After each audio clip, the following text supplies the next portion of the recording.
Now we have some words meaning or the synonyms of all difficult vocabulary used in the poem.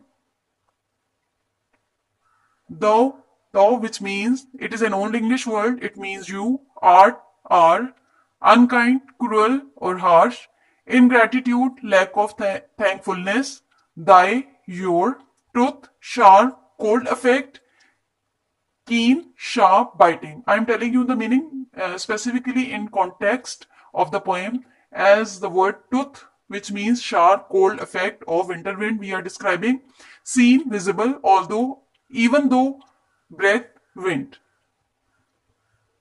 Root, rough, harsh, freeze, become very cold, bitter, extremely cold, dose, do, bite, hurt with cold, nigh, near, benefits, kindness, favors, forgot, not remembered, war, freeze, turned solid. Sting, sharp pain, hey ho, expression of joy or song, holly, evergreen plant, symbol of joy, feeling, false pretended, mere, only, folly, foolishness, jolly, happy, cheerful.